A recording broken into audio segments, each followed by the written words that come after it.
Satu, sedekatin jariyah, yaitu amal kebaikan yang pahalanya terus mengalir. Sedekah jariyah. Ingat, bukan amal jariyah ya, tapi sedekah jariyah. Baik, redaksi hadisnya sedekah bukan amal. Amal itu bentuk tunggal, mufrad, jamaknya a'mal. Jadi kalau amal itu pasangannya dengan jari, a'mal baru jariyah. Yang kedua, amal itu lebih umum. Ada amal saleh, ada amal sayyi. Ada yang baik, ada yang buruk. Tapi kalau sudah sedekah, itu artinya kebaikan saja. Di semua kebaikan, amal-amal baik itu disebut dengan sedekah. Disebut dengan amal saleh. Tapi kalau sudah kemudian terbagi pada dua bagian pada yang buruknya, maka disebut dengan sayyi namanya. Paham ya? Jadi redaksi hadisnya sedekah jariyah. Nah, kalau Anda misal punya sesuatu yang ingin diniatkan sebagai bagian dari ladang pahala akhirat kita, maka Anda harus cerdas memilih. Apa kiranya amalan yang saat saya kerjakan, pahalanya tetap mengalir sekalipun saya meninggal dunia. Maka Nabi memberikan rumus namanya sedekah jariyah. Dibagi dua. Ada sedekah tsabitah. Sedekah tsabitah itu kebaikan yang saat dikerjakan, pahalanya datang pada saat itu, tapi terputus seketika. Di saat kita meninggal, dia nggak datang lagi. Ada yang jariyah. Jariyah itu mengalir. Dari kata jara yajri, terus datang. Jadi kalaupun kita meninggal, pahalanya terus mengalir. Contoh, Anda punya uang 50.000. Misal, Anda belikan makanan, kemudian Anda berikan pada si fulan. Atau Anda berikan langsung uangnya pada si fulan. Kemudian orang itu makan dari situ, ada tenaga bagi dirinya. Ketika dia gunakan tenaga itu untuk berbuat baik, misal dia salat, misal kemudian dia baca Al-Quran dan sebagainya, Anda dapat bagian dari pahalanya. Sepanjang tenaga itu masih dihasilkan dari bahan yang berasal dari Anda. Dari uang Anda. Kalau Anda berikan misalnya uang, dia pakai pakaian. Pakaiannya dia gunakan untuk menutup aurat. Ya kan? Atau misalnya pakaian dia gunakan untuk salat. Maka sepanjang digunakan, Anda dapat pahalanya.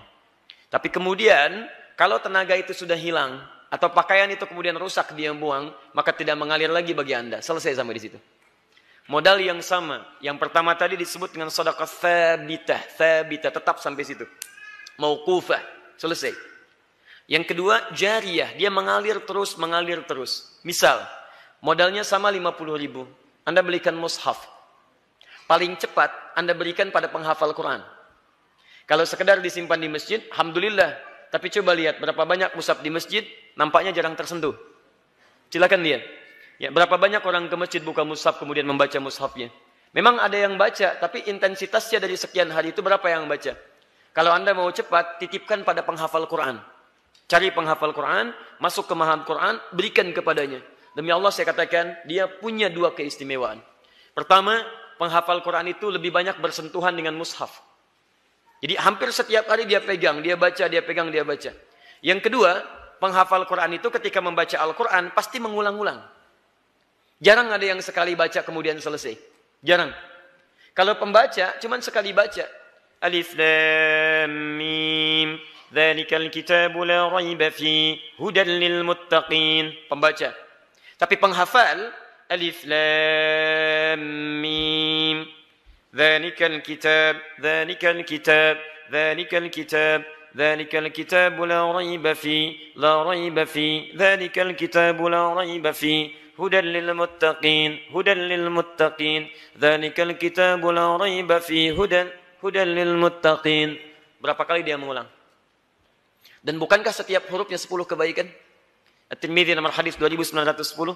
Man qara'a harfan min kitabillahi falahu 10 hasanat.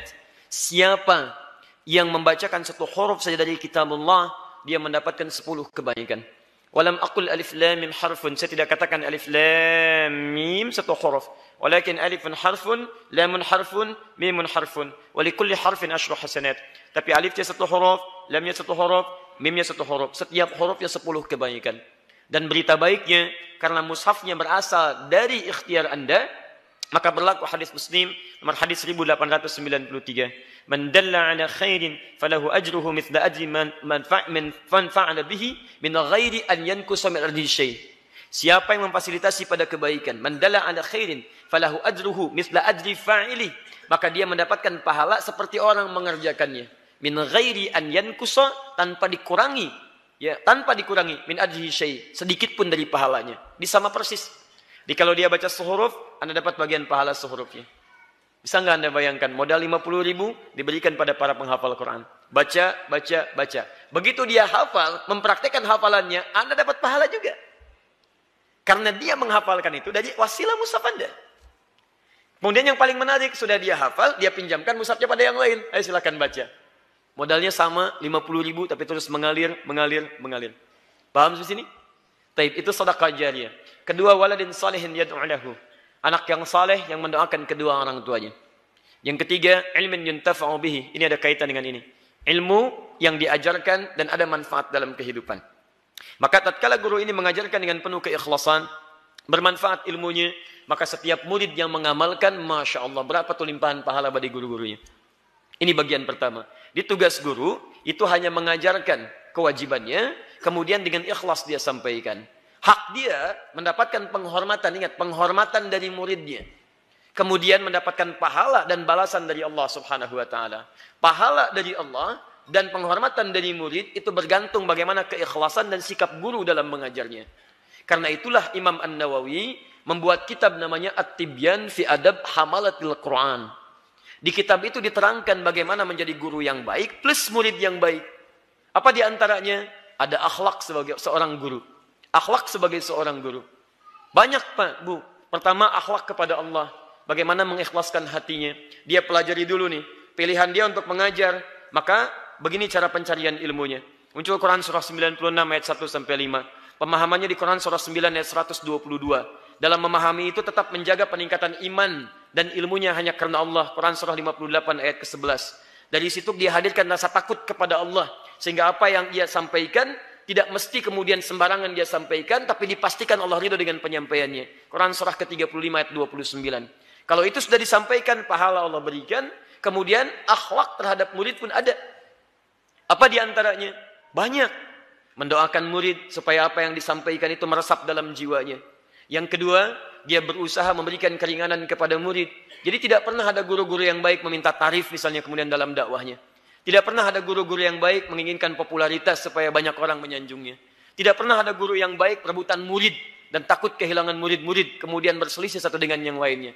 Jadi kalau sudah itu disampaikan dengan baik, penghormatan murid pun kepada dirinya, itu dengan sendirinya akan mengalir seikhlas-ikhlas dan kebaikannya. Sebaliknya, kalau akhlak dia dengan Allah tidak ada, akhlak dia dengan murid tidak ada, nah ini pun sekalipun ilmunya luas, maka konsekuensinya pahala tidak mengalir utuh bagi dirinya, dan mohon maaf, sikap dari murid pun akan diterima barangkali kurang dari apa yang ia harapkan. Paham sampai sini?